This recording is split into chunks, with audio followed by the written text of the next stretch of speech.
Poner la grabación. Muy buenos días a todos y a todas. Agradezco su presencia en este sencillo acto, pero de gran trascendencia humana, espiritual y en el ser que todos somos. Y a la misma vez les agradezco porque me permiten continuar en el peregrinaje que me comendara mi maestro, el venerable Satarjar José Marchelli, de ir por el mundo tratando de responder a lo que la vida me pide y enriqueciendo lo que la vida me da. Muchísimas gracias por estar aquí presentes. Al término de la ceremonia cósmica se ofrece un encuentro acerca de nuestras preguntas, búsquedas, necesidades y cuestionamientos. Si alguien esta mañana tiene a bien compartir alguna pregunta, alguna experiencia, adelante, por favor.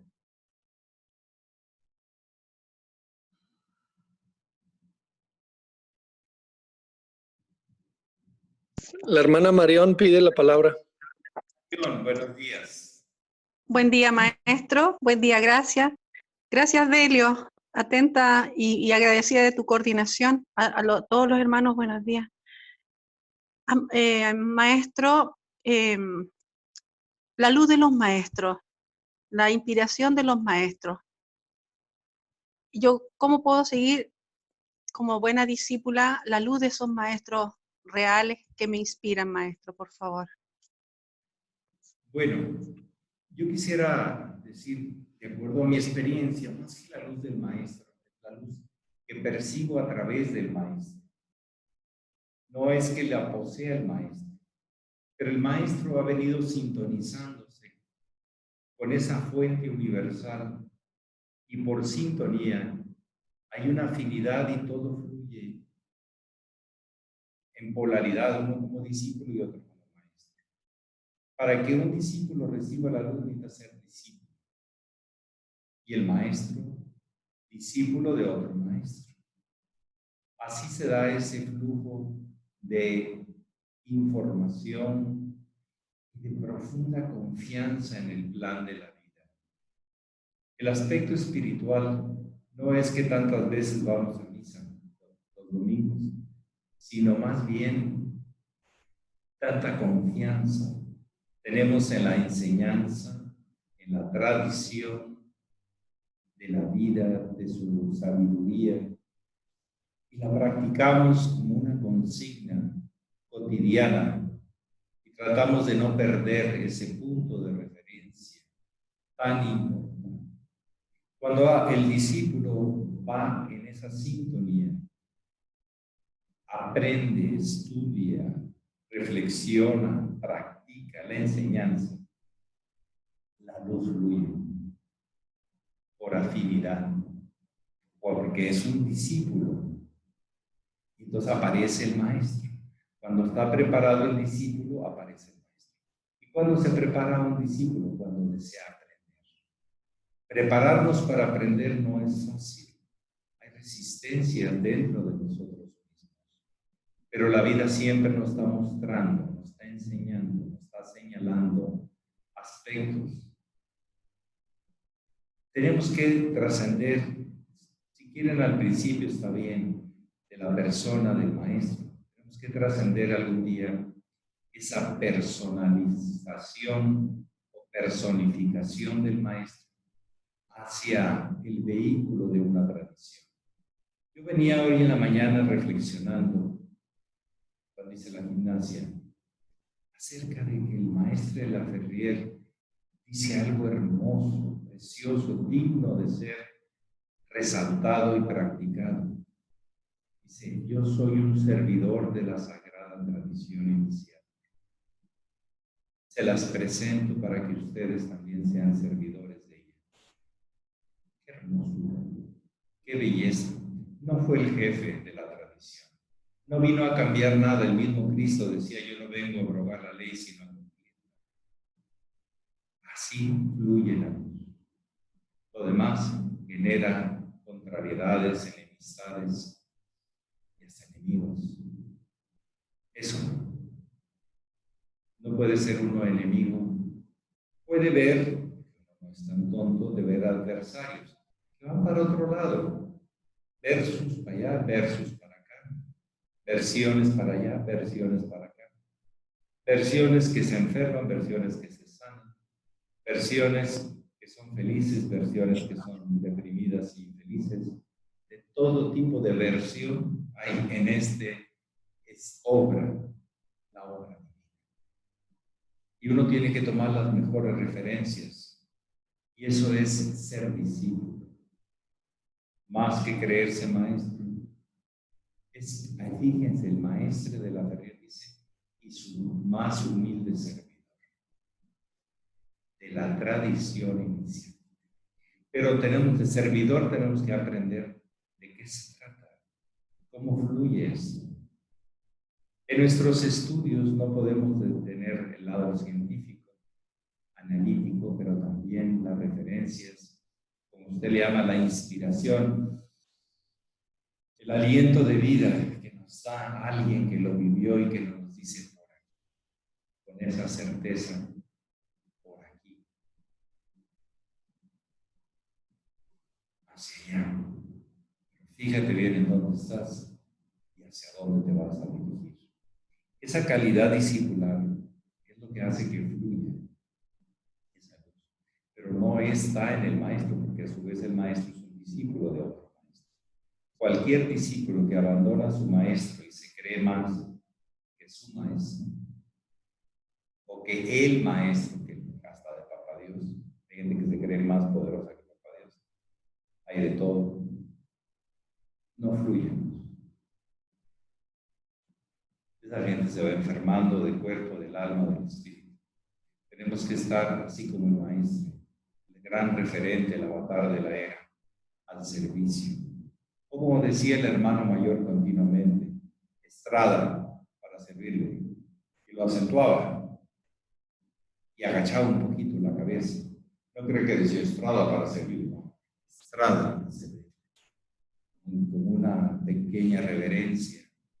¿En qué le puedo servir? Ese espíritu es el que no podemos perder, porque perderíamos el contacto con la tradición. No tenemos el monopolio de la verdad, pero podemos ver la verdad y tratar de practicarla, y es que todo sirve a todo. Todo está ligado con todo. Y en la medida que todos crezcamos, nos va mejor a todos. Parece un poco redundante o hasta simplón, pero es en sí lo profundo de alguien practicante, de un discípulo, de alguien que quiere aprender lo que le falta por aprender. Esa disposición hace que fluya eso que usted le llama inspiración, que le llama vida, algo viviente, espirituales. Tomamos el espíritu de las cosas, como dicen los americanos. You got the spirit, usted tiene el espíritu. Tiene el entusiasmo, usted trae la buena onda, usted está afinado con lo que predica, con lo que busca. Ese es el labor del discípulo, no perder eso y no creer que lo tiene asegurado. Tiene que estarlo recordando, recreando en sus hechos.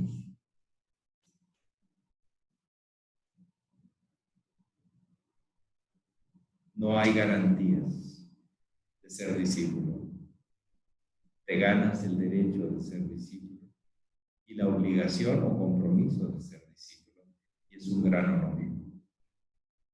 Yo en lo personal no aspiro más a intentar, estoy intentándolo, no sé si lo hago bien, ser un digno discípulo de mi maestro. Nada más. No tengo otra pretensión. Y un servidor de la obra de mi maestro, que a su vez es la obra de su maestro, del gran maestro que es Papá Dios. Bueno, algo más esta mañanita. Maestro, están pidiendo que si puede revisar su micrófono, como que se va y a ver si está el de la computadora o el... Ah, sí, qué bueno que me lo dice. Interrúmpame, por favor, cuando sea necesario. Se escucha lejos, maestro, su voz, sí. Se escucha, pero se escucha lejos, maestro. Sí, lo que pasa es que, a ver, ahí está. Ahora sí, mejor. Ahí está mejor. Sí. Bueno, sí, mejor. A ver, ¿así se escucha menos? ¿Se escucha menos ahí? ¿Todo bien? ¿Eh? Se escucha mejor ahora. Pero si se escucha mejor así. O sea, si es este micrófono, se escucha muy alto. No, está bien ahí, está muy bien, está claro y fuerte. Ah, no, por eso, pero se escucha. Así se escucha menos. Claro. Y así se escucha más. Es para distinguir que está funcionando el micrófono. Es que a veces cositas se zafan. Sí, pero interrúmpame, don Delio, me ayudaría mucho, no pasa nada. Yo no me... Sí, pero hay que hacer bien las cosas y yo no me doy cuenta. Yo agarro la onda y no sé, ya me olvido de dónde está el micrófono. Bueno, gracias. ¿Algo más?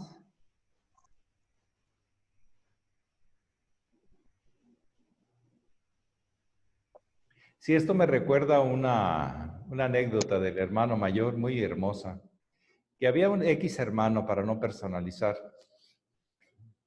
que en un lugar fuera de México, y le tocaba llevar al maestro a donde el lugar de la conferencia, era un poco a las afueras de la ciudad. Y entonces, por alguna razón, el maestro, cuando se subió a la camioneta o al automóvil, le dijo, ¿sí sabe dónde es? Así, muy leo.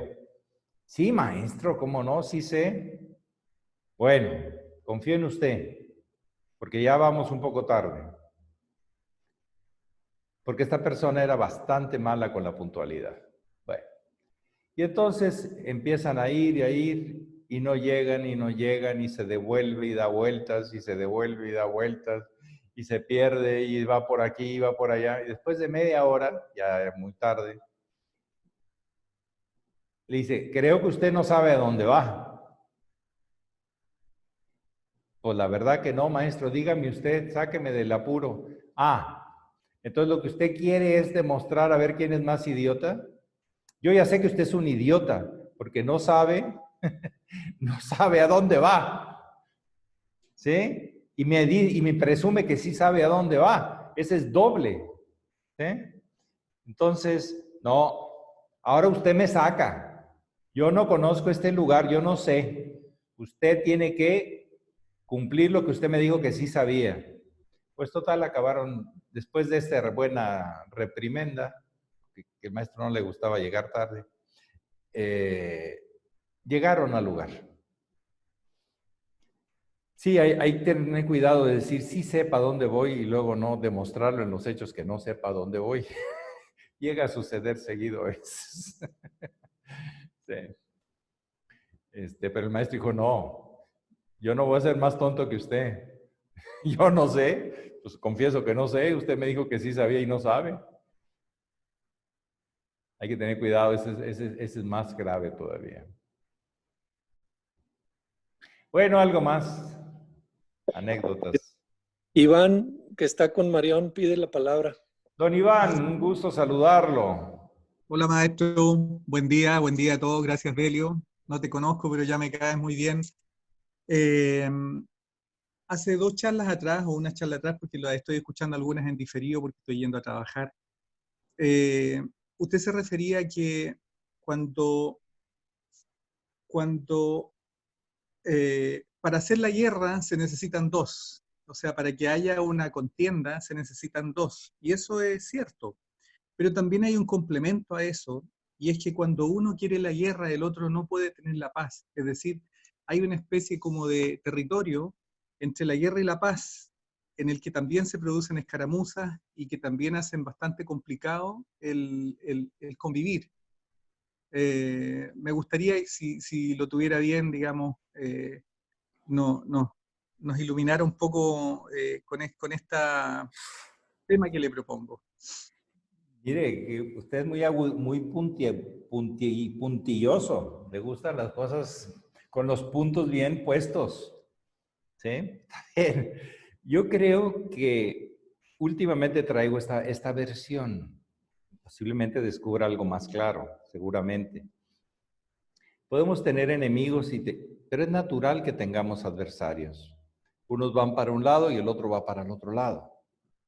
En el corto plazo y en el mediano plazo, puede ser que esa enemistad, como le llama usted, o ese enemigo, o esa persona que desea la pelea, efectivamente genere el ambiente e impere la guerra, porque va a tratar de eliminar a todo aquel que sea su adversario o su enemigo. Y le das fuerza no haciendo nada. Totalmente de acuerdo. Hay que buscar la justicia con todo lo que implica, sentido de lo justo. No apoyar lo injusto. Sin embargo, en el largo plazo, la persona que opera de esa manera dictatorial, opresora, con los privilegios, con los prerrogativas de imponer su manera de pensar, su ley particular, acaba mal, acaba enfermo, porque en realidad nadie puede proyectar afuera, y eso se aprende mucho en magia, si no lo llevas dentro. Si tú haces guerra afuera, es que llevas la guerra dentro, y en el largo plazo tienes que ser derrotado. Tú te derrotaste, tú te lastimaste, tú te enfermaste, tú te hiciste daño al hacer daño, guerra e imposición a los demás. A veces esta confianza en el plan de la vida en el largo plazo, no siempre en el corto y no siempre en el mediano plazo, no es fácil de aceptar. Sin embargo, se cumple. Es inexorable. La otra es un poco relativa, lo de corto y mediano plazo. Sin embargo, es bastante molesta, degradante, sin sentido. Sin embargo, cuando ves que no es el momento, tienes que esperar que todo se caiga.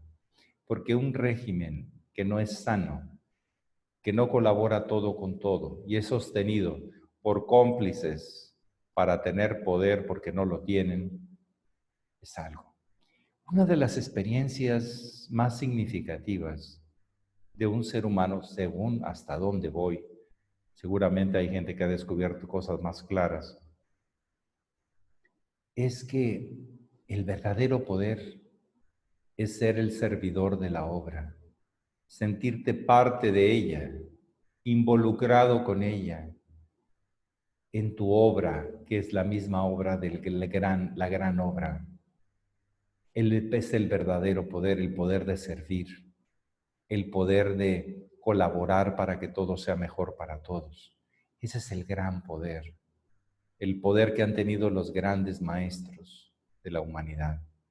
No el poder del gobernante, no el poder del político, no el poder del que impone condiciones, sino el que sirve para que todos tengan mejores condiciones. Eso es una de las grandes realizaciones. No busco el poder temporal, sino el uso adecuado y correcto del poder que descubro en mí, pero lo descubro en todos. Y a eso llamo, a eso convoco, a eso invito. Hermanos, hagámoslo juntos, por bien de la familia. Ese es el gran poder que nada puede destruir. A lo mejor en el corto y mediano plazo, vuelvo a insistir, se ve eso. Pero recordemos que todos nos vamos a morir y en la muerte hay ajuste de cuentas, como en cualquier cierre de ejercicios, de lo cual usted es experto. Andar viendo en las empresas y en las personas cómo cierran sus ciclos. Ahí es donde se ajustan las cuentas. Y todo el desbalance y abuso genera carencia posterior. Y toda carencia genera abuso. Entonces, es una comprensión de las leyes, pero en el largo plazo. En el corto y mediano plazo, estoy de acuerdo. Es muy difícil volverse ignorante, volverse indiferente ante la injusticia. Sin embargo, en el largo plazo, sí. Fíjense, el Cristo sí fue denunciante de anomalías de la gente de su época, de los abusos de poder principalmente. Sin embargo, Él estuvo por encima de eso.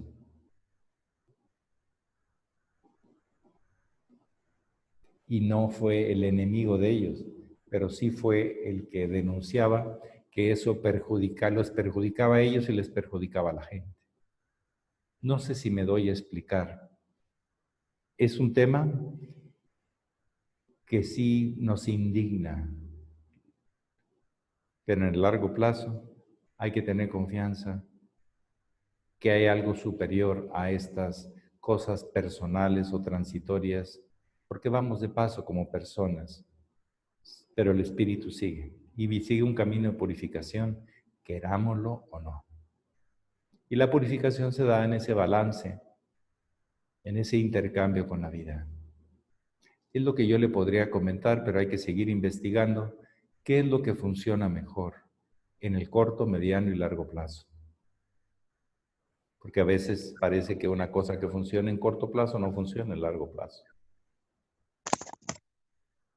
Muchas gracias, maestro. Por ejemplo, los dictadores que ustedes tuvieron, uno de los buenos, hizo muy bien su papel y un sistema que le apoyó, ¿sí? Que no sé si hay que echarle la culpa al dictador o al sistema que lo apoyó, no sé cuál de las dos. ¿Usted a quién le echaría la culpa? Pero también mucha gente lo siguió, maestro, que eso es lo más terrible, así como a Por Hitler. eso, un sistema que lo apoyó. La pregunta es, ¿quién fue más culpable, si el solo dictador o el sistema que lo apoyó para tener un dictador? Los cerebros detrás, pues, si él era el perro guardián nada más. Pues sí, y los policías que hacían cosas injustas por la misma gente, ¿no? Y de todo el sistema.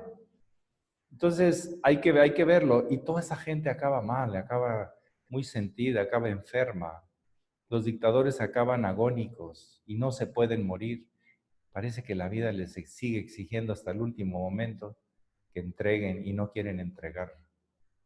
Son agónicas sus muertes y son tristes. No son serenas y profundas, llenas de gratitud, sino al contrario, de apegos y de cosas que deterioran el alma y el cuerpo y el espíritu. Pero eso no nos toca, pero nos toca observar la ley y entender cuál es el mejor juego que podemos hacer de este maravilloso poder de servicio que nos da la vida, que está dentro de todo ser.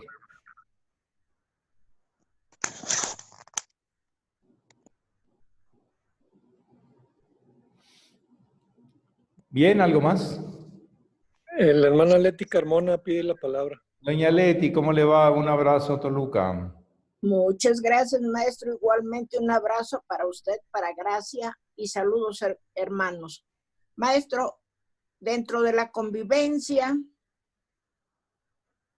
yo hay veces que difiero de alguna opinión. Me pasaba mucho cuando yo trabajaba que decían, cuando había alguna situación, conflicto, decían, si no estás conmigo, estás contra mí. Y yo entiendo que hay veces que se vale tener diferencia de opinión sin estar exactamente en contra de. ¿Me puede comentar algo sobre eso, maestro? Sí, es otra versión, es un adversario, pero no necesariamente tiene que ser un enemigo. Hay gente que sí se pone en plan de enemigo y te quiere sacar, destruir, expulsar, apachurrar, insultar, pero si tú no tomas eso, todavía le da más coraje al que lo hace. Le da más enojo. ¿Sí? No hay cosa que te ponga peor a una gente que trae ganas de problemas que alguien que le dice, pues no, hermano, si quieres te doy un abrazo a veces. ¿Sí? Eso es altura, ¿no? Pero Sí, los adversarios, las versiones que hay de una cosa y de otra es natural. Pueden enriquecer o pueden generar conflicto. Tomémosla como proceso de versiones. Hay versiones que nos enseñan lo que no tenemos que hacer, porque dañan. Y hay versiones que nos enseñan lo que sí tenemos que hacer. ¿Cuál es la mejor versión? Pues usted decídalo. Y pruébelo para que sepa. Y no o de puras oídas, sino de aprenda a elegir cuando le toque elegir. Y no se puede hacer si no aprendemos a elegir. Es uno de los grandes conflictos a veces en un ser humano, saber elegir. Esto o saber elegir lo otro. De las versiones que hay, del versus, del adversus, de la versión contraria o la versión que va al otro lado, el adversus o el versus. O sea, las versiones.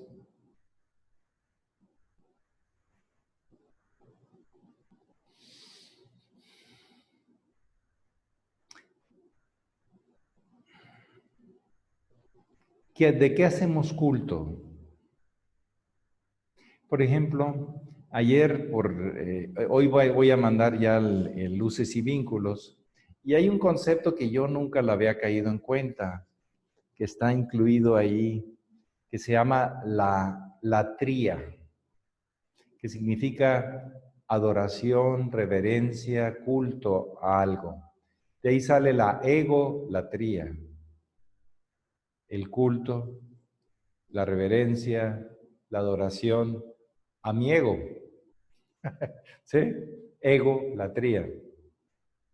¿Sí? ¿Qué otra palabra con latría han encontrado? Idolatría, a los ídolos o imágenes. ¿Qué otro?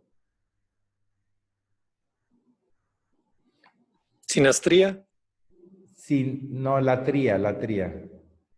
Geometría. ¿Eh? Geometría. No, es latría. Ah, Tiene que ser latría. Egolatría. Idolatría. Necrolatría. Las palabras esas sí las conocía, pero no. O sea, y entonces, ¿con qué me debo quedar? Con la latría, con la reverencia, con la adoración a la obra de Dios que está en presente y no está fija. Y nadie se puede apoderar de ella.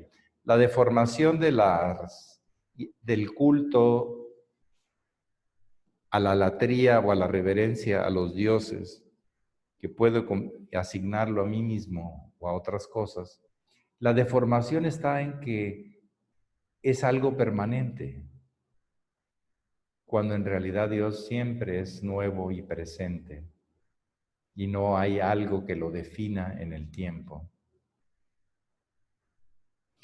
Todas, como decía Krishna,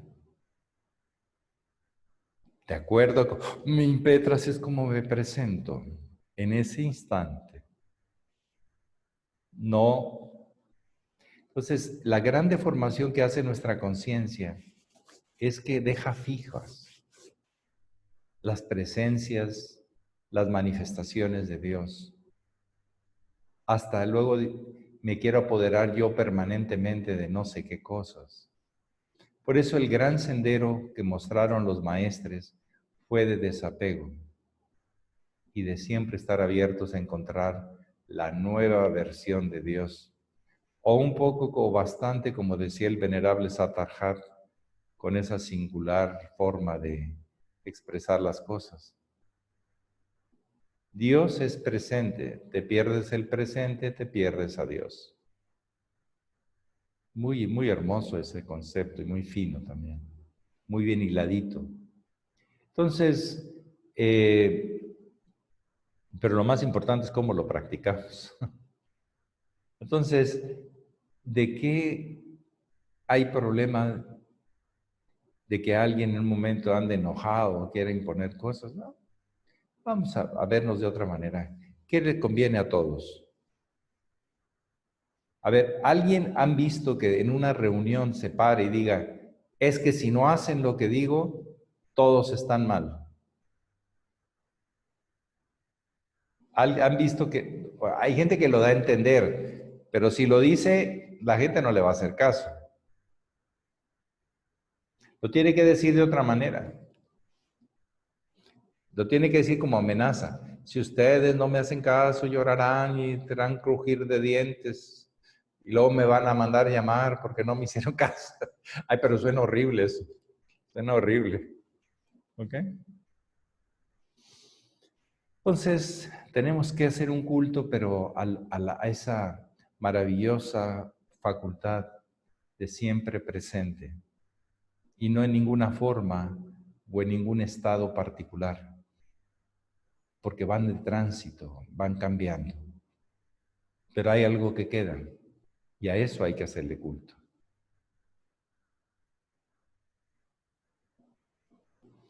Entonces, cuidado con las egolatrías, las idolatrías. Nada más dejemos la latría, que es la religión, el culto y reconocimiento a esa fuente inagotable y siempre presente, y maravillosa y sabia.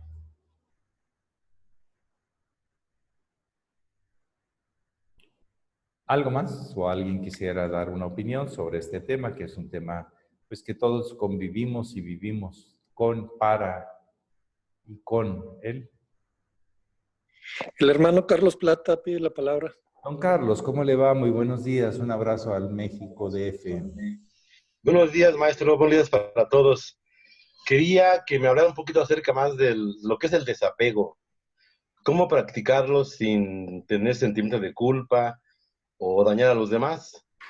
Y otra pregunta, si nos pudiera hablar del retiro del maestro Estrada, si él daba conferencias, alguien se enteraba dónde estaba, o estaba recluido como algunos ahora por la pandemia. Eso sería todo.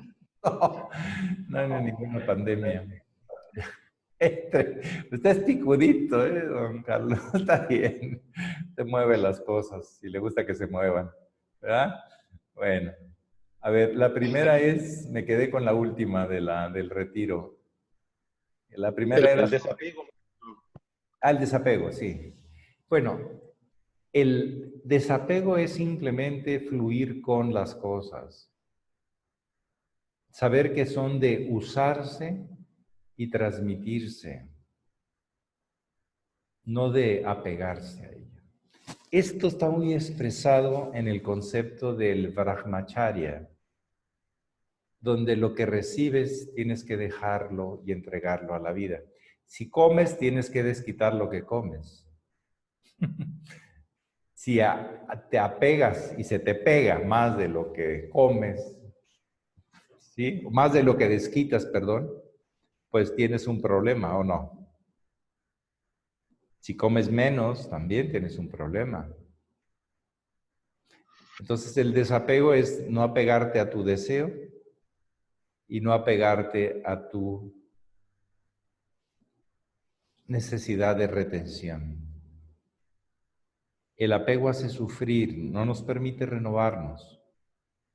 Si alguien quiere vivir plenamente, tiene que vivir desapegado a los condicionamientos del pasado. De hecho, el yoga se plantea como la liberación de los chittabritis o apegos o formas que vienen del pasado. Los condicionamientos, que los necesitamos, pero necesitamos renovarlos, que no queden anquilosados, que no queden estáticos, que no queden condicionantes, porque se vuelven los prejuicios. Si una persona no suelta lo que tiene en las manos, no puede aceptar algo nuevo, algo más. Si alguien no abre su corazón a algo nuevo, algo más fresco, algo más vivo, su corazón se entristece, se pone duro, rígido, deja de latir. Entonces el apego genera esa disfuncionalidad y el desapego, en el sentido de respeto, de cultivo, de responsabilidad, no en el sentido de ser irresponsable y abandonar las cosas, sino dejarlas en paz cuando sea el momento. Hay un momento para tomar algo y hay un momento para dejar algo. Uno toma el vaso cuando está con agua y cuando ya no tiene agua dejas el vaso, lo lavas para que quede nuevo, para el nuevo líquido que se va a poner. Supuestamente esa es la disciplina de un ashram. Dejar limpios los platos para el siguiente que viene y pueda usar ese plato. Y no sabes quién va a ser. O cada quien lleva su plato y no se lo presta a nadie. Se lavan todos. Algunos no lo lavarían. No, hay que dejarlo como a ti te gustaría recibirlo. Ese es desapego. En la práctica, en cosas sencillas. ¿Mm? Tú recibiste algo bien, entrégalo bien para no sabes quién. Porque los platos rotan por toda la gente, ¿no? Bueno, sí, pero limpios no hay problema. Sucios, sí. Oye, limpia tu plato, pues ¿para qué me das tu plato sucio? Ese es apego. Y se queda el cochambre pegado, ¿no? La grasa pegada es el problema, ¿no? Las bacterias se quedan pegadas ahí si no se lava bien. Ese es el desapego, dejar fluir, usar y dejarlo preparado para el siguiente apertura, a ver qué va a recibir. Y con respecto al retiro del Sublime Hermano Mayor, de hecho hace unos 2, 3 días, una sentencia contundente. Le reclamaban, o más bien le hicieron una entrevista, pero hasta ahora la leí yo, del hermano Murguía, Luis Murguía, que le preguntó, maestro, pero el maestro se quejaba que le mandó 5 cartas y usted nunca respondió. Le dijo, sinceramente yo no recibí ninguna de las 4 cartas. Y la 5ª carta me la entregaron cuando yo ya estaba de salida. Ya había tomado una decisión. Entonces ya no pude responderle porque ya estaba en camino a mi retiro. Si eso es, pero yo no recibí esas cartas que usted me menciona, no me fueron entregadas. El maestro Estrada, cuando fue a Coatepec, solamente prácticamente 2 personas conocían en dónde estaba. Vicente Licona y su sobrino, que no tenía nada que ver con la GFU, que su sobrino es el que le manejaba también. Y creo que César Martínez llegó a saberlo también. Pero bueno, gente de total confianza del maestro y que nunca dijeron. El maestro recibía toda su correspondencia que luego se la retransmitían a un apartado que era el 486, si no mal recuerdo, algo así, 476 o algo así, de Ensenada, un apartado postal, que era lo que se acostumbraba. Él no recibía ni enviaba correspondencia. Envió solamente una solicitud, que por cierto fue bastante, fue castigado, bueno, fue duro el maestre. Dice, usted está en retiro, no tiene derecho a postular nada. Cuando por otro lado le decía otra cosa, o sea, y el maestro se sostuvo y propuso básicamente un congreso para que la hermandad se escuchara de los problemas que tenían. Eso es lo que pidió el maestro en esa carta, nada más. Por favor, hagan un congreso. Y de hecho, él no iba a asistir porque quedaba en el tiempo todavía de sus 40 meses. Pero para él era importante que se escuchara. Dice, todas las gentes, para que se sienta responsable, necesita ser escuchada. Y hay problemas que no se están escuchando. Escúchenlos, por favor. Eso fue básicamente su intención.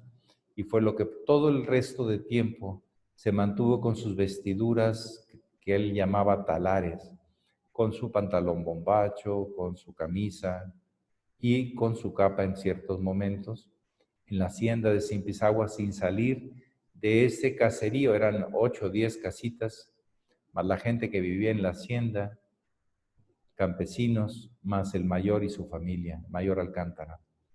No más. Y cuando lo llevaban cada año para renovar su visa, iban hasta Tijuana de noche para que nadie viera al maestro. Él no quería ser reconocido hasta que no terminara su retiro. No tenía puestos, no hablaba de las cosas, solamente hizo una convocatoria prácticamente para decir que era importante hacer un congreso de intercambio de opiniones y de soluciones a los problemas que se estaban viviendo. Eso es lo que le puedo comentar. Pero ahí está la historia, ahí están los documentos de todo ese proceso, que por supuesto el maestro no lo tomó como enemigo, sino como adversarios. Él tenía una misión que cumplir y había, parece que, resistencias para que la cumpliera. Pero esa es otra historia. Pero en cuanto a su retiro, así fue durante esos 40 meses. Él tenía un apartado postal en Ensenada y él vivía aproximadamente a 2.500 kilómetros de diferencia, pasando por desiertos y muchos peripecias. Fácilmente eran como 3 a 4 días de automóvil manejando casi todo el día, entre Coatepec y Ensenada. Y me imagino que las cartas tardaban pues 2, 3, 4 semanas. Porque en esa etapa, la zona de Baja California estaba muy aislada del centro de México. Había poca comunicación.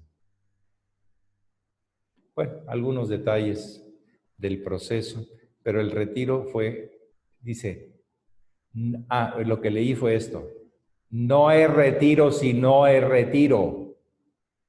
Y me retiro. Y les comparto, lo más posible es que vuelva. Pero cuando se retiró, se retiró. No acomodó nada. No usó ninguna prerrogativa. De hecho, lo que le proponía el maestre era que se fuera al ARRAM y a la sede de Caracas y desde ahí hiciera su retiro. Dijo, eso no es un retiro. Si a mí me pide que me retire, me retiro. No estaba pegado a nada. Y así fue. Era en serio, no era de mentiritas. Si me dijeron que me retirara, me retiro. Así dice. Si me dijeron que haga un retiro, me retiro. ¿Sí? Y cualquier diferencia, versus o versiones, ustedes ya las conocen. ¿Para qué le entró el tema? Apego al poder, no es desapego, es apego al poder, hacer otra cosa. El hermano mayor y el maestro enseñó desapego a sus discípulos, a entregarse completamente. Eso fue lo que yo he estudiado hasta hoy y reconozco una gran enseñanza en ello. Lo otro no me interesa. Esas versiones que cada quien se hace para que se le acomoden, no me interesa. Él dijo, si me dijeron que me retiro, me retiro. Y se retiró. Pero no recibían las cosas directamente, ni nadie sabía que estaba en Coatepec, México, más que 2 o 3 personas a lo máximo. Y no digamos Gracias, que maestro. había cuestión telefónica, no se usaba el teléfono, ni videos, ni nada de eso. Era retiro porque era un retiro. ¿Para qué? Desde otro nivel conectar a la hermandad, trascendiendo todo sentido de presencia física.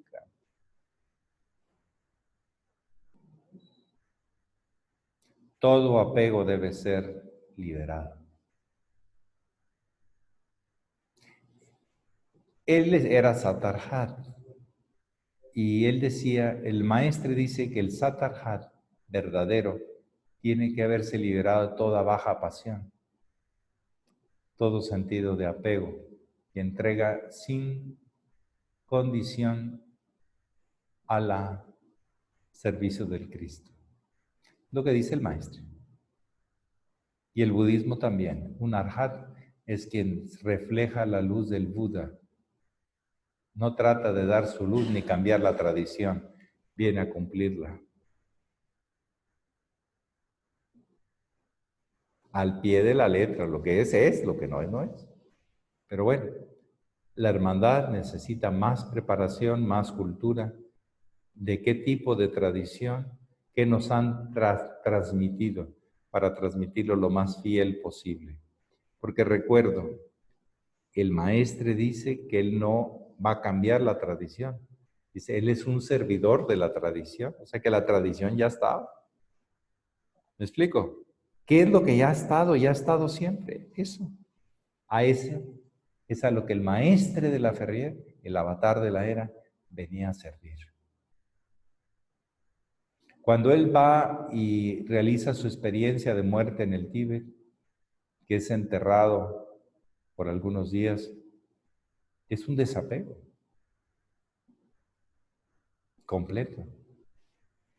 Y que le dice, yo me quiero ya liberar. Siempre lo he buscado, encontrar una realidad de identificación que trascienda todo. Y ahí le dicen, pero usted tiene una gran responsabilidad con su hermana humanidad. Lo necesitan, usted es científico, artista, místico, y usted sabe escribir y usted tiene una responsabilidad. Tiene que dejar los mensajes a la humanidad. Entonces él regresa y da su sexto, séptimo mensaje, 36 propósitos, y precisamente en el año 61, cuando se hace su séptimo mensaje, se publica, él muere en el 62, o desaparece. Él tenía que terminar sus obras, las 100 obras que él había dicho que haría como mensajes para... ¿Qué tanto la hermandad estudia eso? No lo sé, pero creo que poco. Muy poco. Pero él cumplió lo que tenía que cumplir. Y eso fue por desapego. Si él hubiera estado pegado a lo que él había buscado, la identificación total, pues no hubiera escrito muchas cosas y hubiera dejado ya las cosas como estaban. Él vino a hacer las obras y se dedicó a eso. Y a formar ligas entre gente renombrada para hacer un cambio en el mundo. De la famosa FIS, Federación Internacional de Sociedades Científicas. Bueno, ya es la hora, una última y nos vamos. Gracias. Como decimos allá en el rancho, la del estribo, antes de subir al Ahora caballo. estaba tu hermana que quería tomar la palabra, si A todavía ver, sí, adelante. Ya no. Sí. Yo, buen día, maestro. Bueno, reiterando.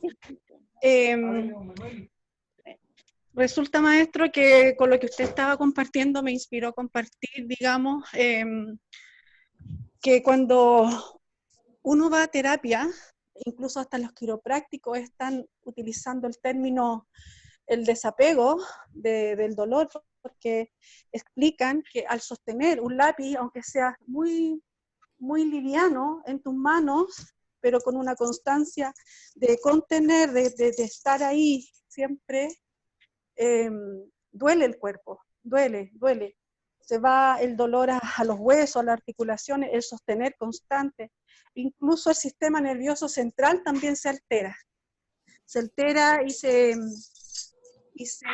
está ahí, digamos, no centrado el sistema nervioso. Entonces, eso quería compartir. Hasta las terapias están usando el desapego del dolor, que ya viene siendo más emocional, ya no tanto físico. Es interesante el desapego del dolor a través, digamos, de la enfermedad. Así es, y los sustos de los quiroprácticos son muy especiales. De repente, ¡prac! Y truena la mesa. Ay, Dios mío, no sé si ya se los han hecho. Siente uno que va a quedar ahí. y es bueno. Te sueltan un amarre que traías ahí. Los famosos amarres, también los brujos malos hacen sus amarres, ¿eh? Sus apegos, sus condicionamientos. Quieren condicionarte. Así es la vida. Si te apegas, te pierdes lo siguiente, lo que está vivo. Si te desapegas y te abres sin condiciones, recibirás ese flujo de la vida. Y siempre fresco, e inclusive hasta un día podrás aspirar la inmortalidad. Sentirla, vivirla. Más allá de lo circunstancial en corto y mediano plazo. Porque la gente que se empieza a enfermar, de lo que habla el Marión, en corto y mediano plazo a veces no se ven los efectos, pero si hay algo a largo plazo se va a notar. ¿Sí? La incubación de un proceso, de una problemática, normalmente lleva tiempo, pero se va a cumplir y se está cumpliendo.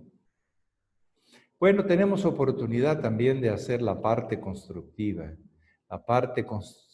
la parte hermosa, el servicio a la vida, para que todo sea mejor para todos. Que tengan muy bonito día. Gracias, que maestro. desarrollen esas virtudes que los hagan vehículos de algo que vale la pena, Gracias. no de algo que no vale la pena. Muchas gracias. Gracias. Que pasen Me bonito costó día, ¿eh? Buen día a Me todos. costó concentrarme, perdón, estaban alguien esperando que le abriese la puerta, así que gracias. Me costó concentrarme, pero logré. Un abrazo para todos. Abrazo.